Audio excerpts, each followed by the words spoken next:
আসসালামু আলাইকুম। রমণী রান্নাঘর ব্লগে আপনাদের সকলকে স্বাগত। আজকে নিয়ে এলাম পিৎজার রেসিপি।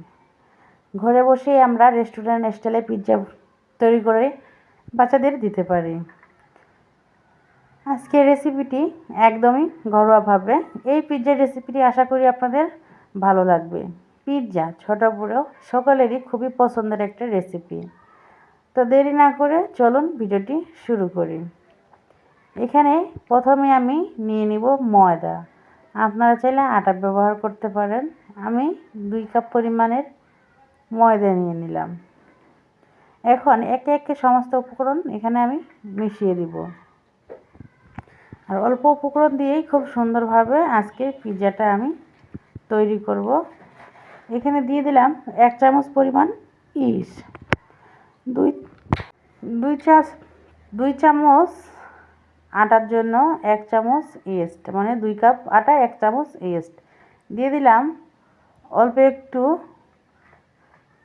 লবণ আর দিয়ে দিলাম চিনি। আমি এখানে 4 চামচের মতো চিনি ব্যবহার করতেছি।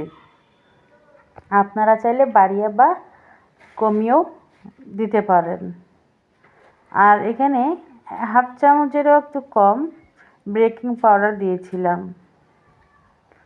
আর এখন দিয়ে দিব রান্না করার তেল, 1 টেবিল চামচ রান্না করার তেল দিয়ে ভালোভাবে ময়দাটার সঙ্গে আগে মাখিয়ে নিতে হবে। তাহলে সবগুলো উপকরণ একই সঙ্গে মিশে যাবে। দেখুন বন্ধুরা, আমি কিন্তু খুব ভালো করে হাতের সাহায্যে কিভাবে ময়দাটা মাখিয়ে নিচ্ছি। আপনারাও ঠিক এভাবেই ময়দাটা মাখিয়ে নেবেন। অবশ্যই আগে ভালো করে ময়দাটা মেখে নিতে হবে। আর আমার বন্ধুরা যারা নতুন আমার ভিডিওটি দেখা শুরু করেছেন, প্লিজ স্কিপ করবেন না, পুরো ভিডিওটি দেখবেন, তাহলে বুঝতে পারবেন খুব অল্প উপকরণ দিয়ে আমরা কিভাবে রেস্টুরেন্ট স্টাইলে পিৎজা ঘরেতেই তৈরি করতে পারি। এরকম নতুন নতুন রেসিপি পেতে চাইলে অবশ্যই আমার চ্যানেলটি সাবস্ক্রাইব করতে হবে। তো আমি এখানে হালকা কুসুম গরম পানি নিয়েছি। আপনারা চাইলে দুধও ব্যবহার করতে পারেন। এইখানে 1 কাপ পরিমাণের পানি আছে, তো আমি অল্প অল্প করে পানি দিয়ে ডোটা তৈরি করে নিচ্ছি। একবারে বেশি পানি দিতে যাবেন না, তাহলে কিন্তু আটা অনেক সময় দেখা যাবে যে বাড়তি লাগতেছে। তাই একবারেই দিবেন না, অল্প অল্প করে দিবেন, তাহলে দেখবেন পরিমাণ মতো একটা ডো তৈরি হবে। আমি খুব সহজে ভালোভাবে আটাটা মুথে মুথে ডো তৈরি করে নিব। অবশ্যই ভালোভাবে একটু মুথে নেবেন, তাহলে দেখবেন যে খুব সুন্দর সফট একটা ডো তৈরি হবে। আর এত অল্প উপকরণ দিয়ে কিভাবে আমরা রেস্টুরেন্ট স্টাইলের পিৎজা বাসাতেই তৈরি করি, পুরো ভিডিওটি কিন্তু না দেখলে বুঝতে পারবেন না। দেশ ও দেশের বাইরে যে সকল বন্ধুরা আমার ভিডিও দেখেন সবসময়ের জন্য, তাদেরকে জানাই অসংখ্য ধন্যবাদ সব সময়ের জন্য পাশে থাকার জন্য। দেখুন আমি কিন্তু ভালোভাবে আটাটা মুথে নিলাম। এখন হাতে একটু সামান্য তেল মেখে নিয়ে হাতে যে আটাটা লেগে আছে সেগুলো আমি উঠিয়ে নিয়ে ভালোভাবে আটার সঙ্গে মিশিয়ে দিচ্ছি। আর তেলটা আমি ভালোভাবে আটার উপর দিয়ে দিচ্ছি মেখে, তাহলে ডোটা উপরে খুব সফট থাকবে।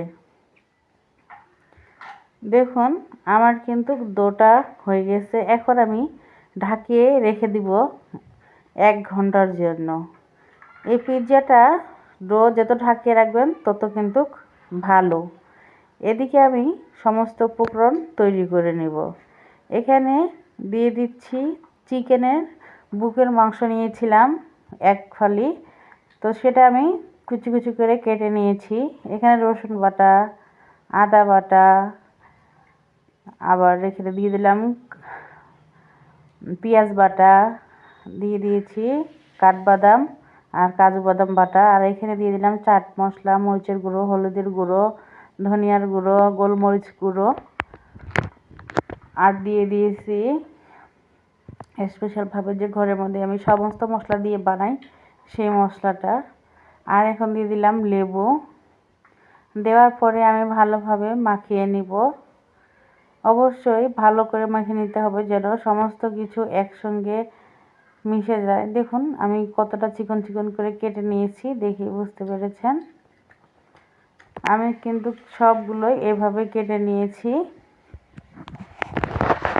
আর আমরা অল্প উপকরণ দিয়ে কিন্তু এই রেস্টুরেন্ট স্টাইলের পিৎজাটা বাসাতেই বানিয়ে খেতে পারবো। আমার চ্যানেলে অনেকগুলো ভিডিও দেওয়া আছে, যদি কোনো ভিডিও দেখে কোনো উপকারিত হতে তাহলে ভালো লাগবে আমারও। অবশ্যই আমার চ্যানেল থেকে ভিজিট করে আসতে পারেন, দেখবেন যে অনেক রকমেরই ভিডিও দেওয়া আছে।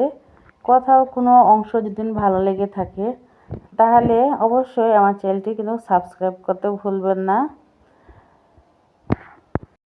এদিকে প্যানের ভিতরে আমি পেঁয়াজ কুচি দিয়েছি। পেঁয়াজটা একটু লাল লাল হওয়ার সঙ্গে আমি দিয়ে দিলাম চিকেনগুলো এখন আমি নেড়ে চেড়ে খুব ভালোভাবে ভেজে নিতে হবে।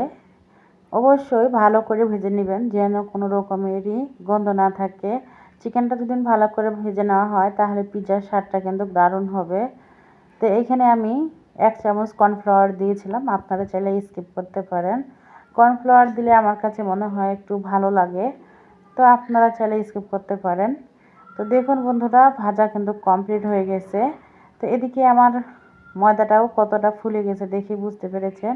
এখন ভিতর থেকে ভালো করে হাওয়াটা বের করে নিলাম, সুন্দর করে আরেকটু মুথে নিব। অবশ্যই দেখবেন যে এটা মুথে নিতে নিতে খুব সুন্দর একটা পারফেক্টভাবে ডো হয়ে যায়। এরকম হাতে একটু তেল লেগে যাবে, তখন তেল লেগে নেবেন।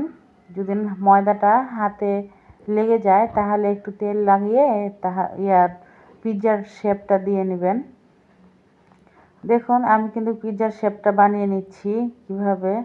আপনারাও কিন্তু ঠিক এভাবে পিৎজার শেপটা বানিয়ে নিতে পারেন। আর যদি ভাবেন যে একটা রুটি বানিয়ে নেবেন সেটাও আপনারা করতে পারেন, কিন্তু আমি মনে করি যে রুটি না বানিয়ে এইভাবে যদি পিৎজার শেপটা তৈরি করা যায় তাহলে আরও ভালো। তো নিচে আমি কিছু আটা ছিটিয়ে দিলাম যেন পুড়ে না যায়, নিচে লেগে না যায় এই জন্য। তো আমি ভালো করে পিৎজাটা দিয়ে দিলাম। আপনারা চাইলে কিন্তু এখানে এক্সট্রা তাওয়া ব্যবহার করতে পারেন। আমি এখানে এক্সট্রা কোনো তাওয়া ব্যবহার করব না। দেখবেন যে খুব ঘরোয়া স্টাইলে কীভাবে আমি পিৎজাটা বানাই, এতটা সুন্দর ও লোভনীয় পিৎজা। একবার খেলেই মনে করেন যে বারবার খেতে ইচ্ছা করবে, এতটা মজার হয়। তো অবশ্যই একবার হইলেও ট্রাই করবেন, দেখবেন যে রেস্টুরেন্ট থেকে বাসাতেই খুব ভালো স্বাস্থ্যমতো। তো এখানে আমি দিয়ে দিলাম কাঁটা চামচ দিয়ে একটু ফুটো ফুটো করে নিলাম, নেওয়ার পর এখানে দিয়ে দিলাম টমেটো সসটা দিয়ে ভালোভাবে আমি মিশিয়ে নিলাম। তারপরে আপনারা যদি হোয়াইট সস থাকে তাহলে হোয়াইট সসটা ব্যবহার করতে পারেন। তা আমার যেহেতু শুধু টমেটো সস ছিল তাই আমি টমেটো সসটা ব্যবহার করলাম। এখন আমি চিকেনগুলো দিয়ে দিচ্ছি, সব চিকেনগুলো কিন্তু ভালোভাবে দিয়ে দিচ্ছি। আর আপনারা যদি ঝাল খেতে পছন্দ করেন এখানে কিছু মরিচ কুচিও দিয়ে দিতে পারেন। যেহেতু বাসায় বাচ্চারা খাবে তাই আমি বাড়তি কোনো রকমের মরিচ ব্যবহার করিনি, একদম হেলদিভাবে পিৎজাটা তৈরি করেছিলাম। তো আপনারাও কিন্তু সেম এইভাবেই যদি তৈরি করেন দেখবেন যে কতটা মজাদার হয়। আর এই পিৎজাটা একবার বানালে বারবার বানাতে যাবেন, দেখবেন শুধু যে কতটা মজাদার হয় রেস্টুরেন্ট স্টাইলের এই পিৎজাটা। আপনাদেরও খুবই ভালো লাগবে।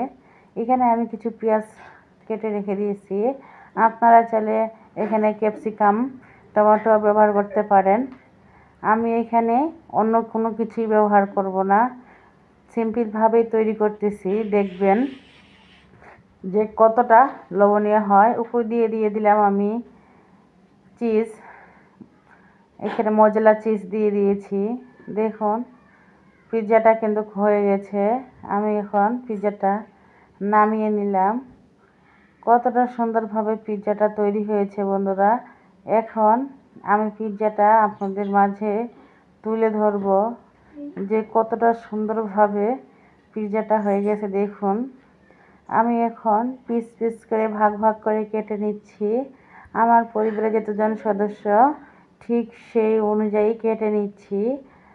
যেহেতু বাসাতে মেহমান ছিল তাই ভেবেছি যে বাসাতেই বানিয়ে দেই বাচ্চাদের এই পিৎজাটা, রেস্টুরেন্ট থেকে না নিয়ে আসে।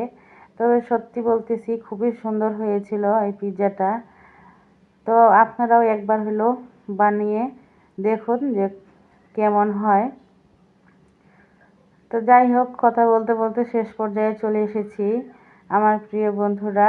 তো আজকের পিৎজা রেসিপিটা কেমন লেগেছে অবশ্যই কমেন্টে জানাতে ভুলবেন না। আর এরকম নতুন নতুন রেসিপি পেতে চাইলে অবশ্যই রমণী রান্নাঘর ব্লগ চ্যানেলটি সাবস্ক্রাইব করবেন, তাহলে ভিডিও ছাড়ার সঙ্গে আপনিও দেখতে পারবেন।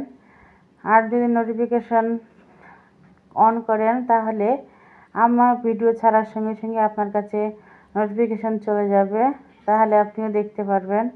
দেখুন বন্ধুরা, মাশাআল্লাহ কতটা লোভনীয় হয়েছে খেতে। দেখুন ওপাশটাও কিন্তু একদমই পুড়ে যায়নি আটা দেওয়ার কারণে।